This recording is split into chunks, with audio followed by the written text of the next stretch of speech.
Hello everyone. हम लोगों ने आगे पिछले चैप्टर में पिछले वीडियो में हमने चट्टान के बारे में डिस्कस किया था, जिसमें मैंने 3 प्रकार की चट्टानों को आपके साथ बताया था, अग्नि, अवसादी और रूपांतरित। जिसमें मैंने प्राथमिक चट्टानें, जो हमारी अग्नि चट्टानें थी, उसको मैंने आपके साथ डिस्कस किया था। उसको मैंने विस्तारित और एकदम विस्तार पूर्वक आपको मैंने बताया। नेक्स्ट हमारा आ जाएगा अवसादी चट्टान, जिसको सेडिमेंट्री रॉक्स बोलते हैं। ये जो सेडिमेंट्री रॉक्स होती है, इसको लैटिन भाषा के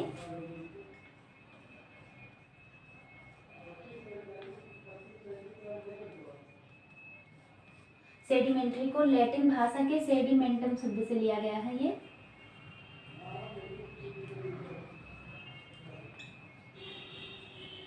सेडिमेंटम शब्द से लिया गया बना है, जिसका अर्थ होता है नीचे बैठना।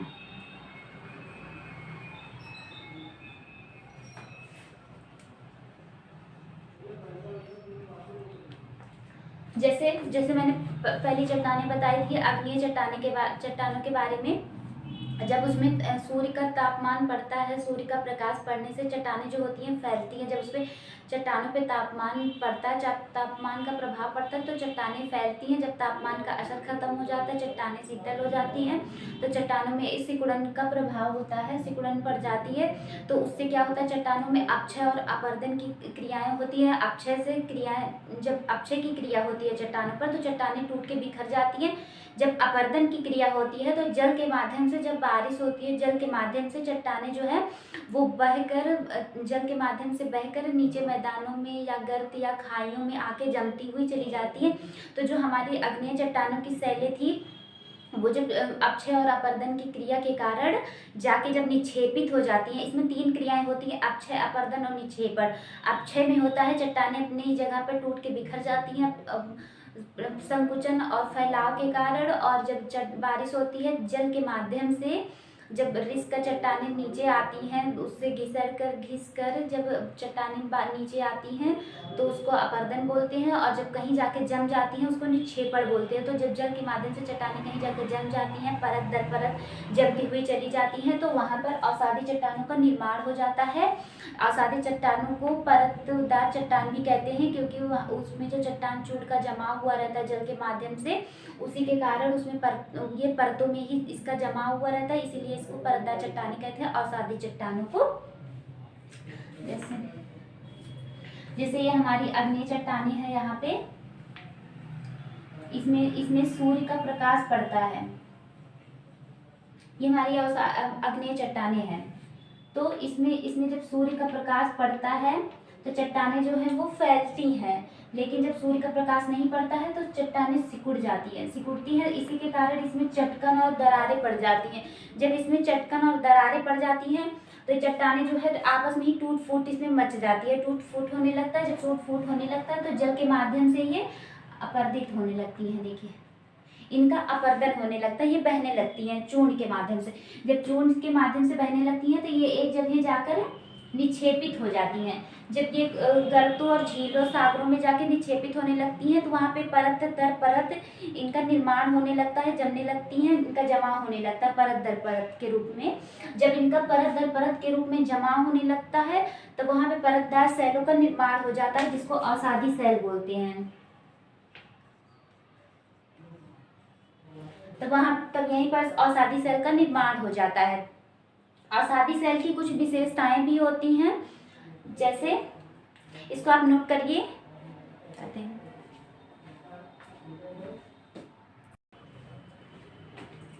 चलिए आगे देखते हैं। अभी तक जैसे मैंने डिस्कस किया आपके साथ कि किसे कहते हैं अवसादी चट्टानें। अब इसकी मैं विशेषताओं के बारे में कुछ बता देना चाहती हूँ। मैं एकदम क्लियर बता रही हूँ, कोई भी कंफ्यूजन आपको नहीं होगी। आप सीधे इसको नोट्स में लिख लीजिए और याद कर लीजिए। देखिए, इसकी विशेषताएं होती हैं, ये भूपृष्ठ का 75%, जो अवसादी चट्टानें होती हैं वो भूपृष्ठ पर 75% सबसे ज़्यादा पाई जाती हैं। 75% पर सिर्फ अवसादी चट्टानें पाई जाती हैं। और 25% पर क्या पाई जाती है, अग्नि और रूपांतरित। तो उसका सिर्फ 25% ही अग्नि और रूपांतरित चट्टानें पाई जाती हैं। बाकी हमारे भूपृष्ठ पर सबसे ज़्यादा अवसादी चट्टानें पाई जाती हैं, जितना कि 75% है। नेक्स्ट इसका हो जाएगा, और क्रस्ट पर जो हमारा क्रस्ट मेंटल कोर होता है पृथ्वी का, उस पर जो है ये अवसादी चट्टानें सिर्फ 5% पाई जाती है। हमारे भूपृष्ठ पर जिस पर हम रहते हैं उस पर तो 75% पाई जाती है, लेकिन हमारे क्रस्ट पर जो भूपरपटी है, हमारे क्रस्ट पर कितना 5% पाई जाती है। और आग्नेय और रूपांतरित शैलें कितनी पाई जाती हैं, ये हमारे क्रस्ट पर 95% पाई जाती हैं। और जो अवसादी चट्टानें होती है, जैसे मैंने बताया चट्टान चूड़ के जमाव से बनती हैं परत दर परत, तो ये चट्टानें क्या होती हैं, इसमें परतें पाई जाती हैं। नेक्स्ट इसमें हो जाएगा, और इसमें जीवावशेष। जीवावशेष कैसे, जैसे जब परतों का जमाव होता है, जो कोयला होता है, पेड़ पौधे जीव जंतु जो सब कहीं ना कहीं सुनामी या कुछ भी आने से जब दब गए होते हैं, तो उसके निर्माण से कोयले का निर्माण हो जाता है। और परत जब परतें जमती जाती है उसमें जीवावशेष जमते जाते हैं, और जंतुएं मनुष्य बहुत सारे जो पहले मोहनजोदाड़ो और नदी घाटी सभ्यताएं थी, इन सब में बहुत सारे जमा हो गए हैं, बहुत सारी परतों में सब दब गए हैं नीचे, उसी से ही क्या जीवावशेष इसमें पाए जाते हैं।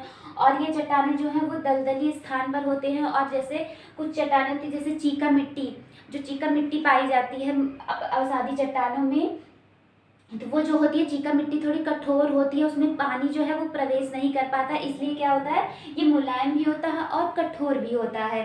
नेक्स्ट इसका हो जाएगा अपक्षय अपर्दन और निक्षेपण के कारण बनता है। जैसे मैंने बताया जो अग्नि चट्टानें होती है, जब उसमें टूट फूट अपक्षय अपर्दन के कारण जब उसमें टूट फूट होने लगता, मैंने ये क्रिया आपसे डिस्कस किया, इस रिवर्स में आप जाके देख लीजिएगा। तो जब अपक्षय अपर्दन की क्रियाएं होती हैं अग्निय चट्टानों में, तो चट्टानों में टूट फूट हो जाती है। और अपक्षय होता है तो चट्टानें टूटती हैं, अपर्दन होता है तो घिसर कर नीचे आती हैं, और निक्षेपण में क्या होता है, चट्टानें जम जाती हैं परत दर परत। तो क्या बताया जा रहा है कि अवसादी चट्टानें जो होती हैं वो अपक्षय अपर्दन और निक्षेपण के कारण इसका निर्माण होता है। नेक्स्ट आ जाएगा, ये प्रवेश से होते हैं, ये जल में प्रवेश से होते हैं। सिर्फ थोड़ा बहुत जो होता है कि एक अपवाद के रूप में आप बता सकते हैं कि ये कठोर और मुलायम हो सकती है, लेकिन जो है ये बहुत मुलायम चट्टानें होती हैं। चीका मिट्टी जो होती है इसमें थोड़ा सा अपवाद होता है, वो जल में नहीं प्रवेश से हो पाती है। बाकी ये चट्टानें, अवसादी चट्टानें जो होती हैं, ये क्या होता है, जल में प्रवेश से होती है। जो हमारे यहाँ अवसादी चट्टानें नदियों के किनारे और कहीं भी दलदल टाइप का, या जो हमारे यहाँ ज़मीन पर नीचे पृथ्वी हम जिस पर हम रहते हैं उस पर भूपृष्ठ जो हमारा है वहाँ पे भी जो दिखता है वो हमारी अवसादी चट्टानें ही तो हैं सबसे ज़्यादा, इसलिए 75% पर सिर्फ अवसादी चट्टानें ही पाई जाती हैं। और पेट्रोलियम व गैसें पाई जाती हैं इसमें। जब इसका खुदाव होता है तो नीचे से पेट्रोलियम और गैसों का निर्माण होता है, पाया जाता है, निकाला जाता है।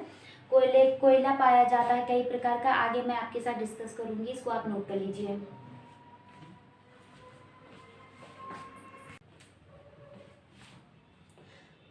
चलिए आगे देखते हैं। जैसे अब हम अवसादी सेलों का वर्गीकरण पढ़ेंगे। इसको हम कैसे डिवाइड किए हैं, निर्माण में भाग लेने वाले अवसादों के रूप में। इसमें 3 भागों में इसको, निर्माण में भाग लेने वाले अवसादों के रूप में 3 भागों में इसको विभाजित किया गया है। जैसे एक यांत्रिक क्रियाओं के द्वारा, दूसरा जैविक तत्वों के द्वारा, और तीसरा रासायनिक तत्वों के द्वारा। यांत्रिक क्रियाओं से हमारा तात्पर्य है जैसे बालुका पत्थर।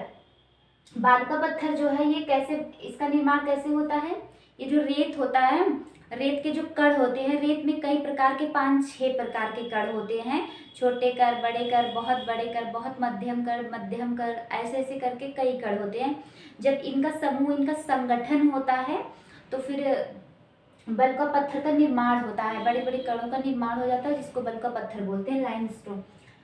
कॉन्ग्लोमरेट होता है, कॉन्ग्लोमरेट भी यही जो लाइमस्टोन इसके निर्माण से ही बनता है, कणों के निर्माण मतलब संगठन से ही कॉन्ग्लोमरेट का भी निर्माण हो जाता है। चीका मिट्टी, सेल, लोयस, पवन के द्वारा इसका निर्माण हो जाता है। अब हम बात करेंगे जैविक तत्वों की। जैविक तत्वों में जैसे चूना पत्थर आ जाएगा, कोयला पीट आ जाएगा, और जैविक तत्वों में चूना पत्थर, कोयला और पीट, ये भी कई प्रकार के कोयला जैसे 3-4 प्रकार के होते हैं। और ये जीवों के दबने से जब परतें पड़ती हैं, इसके निर्माण से भूगर्भ से निकाले जाते हैं, इनका निर्माण वहाँ पे होता है। रासायनिक तत्वों पे नेक्स्ट में हम रासायनिक तत्वों पे आ जाएंगे। जैसे खरिया मिट्टी है, सैल खरी है, और नमक की चट्टानें, तो ये सब इसका वर्गीकरण है, तो आप पढ़ लीजिए। नेक्स्ट अब हम पढ़ेंगे रूपांतरित चट्टानों को। जो आपके सिलेबस में है।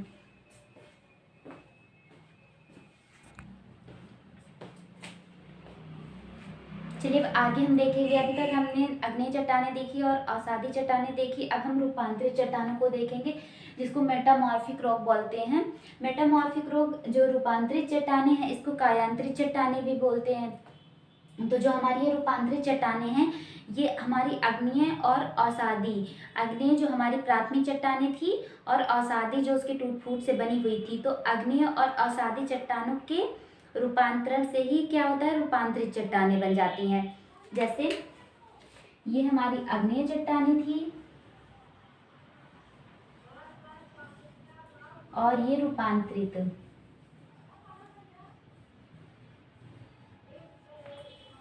इनसे ही किसका निर्माण होता है, रूपांतरित चट्टान, अवसादी चट्टान।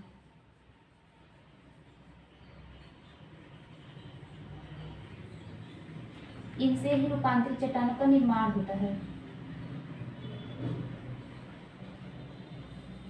तो इन्हीं से ही किसका निर्माण होता है, रूपांतरित चट्टानों का निर्माण हो जाता है। जैसे जो ये हमारी आग्नेय और अवसादी चट्टानें होती हैं, जब इस पर ताप और दाब, जब इस पर ताप और दाब अधिक पड़ता है, जब अवसादी और आग्नेय चट्टानों पर ताप और दाब की मात्रा अत्यधिक पड़ती है, तो चट्टानों में क्या होता है, अपक्षय और अपरदन की क्रियाएं होती हैं।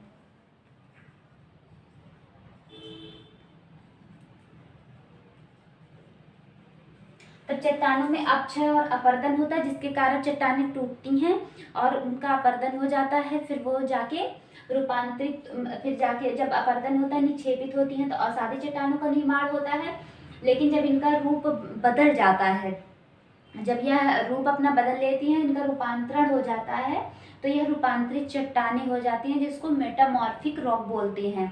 इसको आप नोट कर लीजिए। अब हम देखेंगे जैसे इसका रूपांतरण कैसे होता है। 3 भागों में इसका रूपांतरण होता है। एक जलीय रूपांतरण होता है, एक इसका क्षेत्रीय व गतिक रूपांतरण होता है, नेक्स्ट इसका स्पर्शीय व तापीय रूपांतरण होता है। जो इसका जलीय रूपांतरण होता है वो जल के माध्यम से होता है, जिसमें कार्बन डाइऑक्साइड, चूना पत्थर और घोल का मिश्रण होता है। नेक्स्ट इसका जो क्षेत्रीय व गतिक रूपांतरण होता है, उसमें जैसे हिमालय का निर्माण हुआ है और एटलस पर्वत, इनका उदाहरण आप ले सकते हैं। हिमालय पर्वत जो होता है उसमें किसका बना हुआ होता है, हमारे चूना पत्थर का। नेक्स्ट अगर हम बात करेंगे तो स्पर्शीय व तापीय रूपांतरण जो है, जो ये हमारा तापीय रूपांतरण है, इसमें किसका बदलाव हो जाता है, देखिए रूपांतरण हो जाता है। जो चूना पत्थर होता है वो संगमरमर में बदल रहा है, उसका होता है रूपांतरण, और बलुका पत्थर का क्वार्टजाइट में रूपांतरण हो जाता है। नेक्स्ट अब हम आगे देखेंगे इसका रूपांतरण, इसको आप नोट कर लीजिए।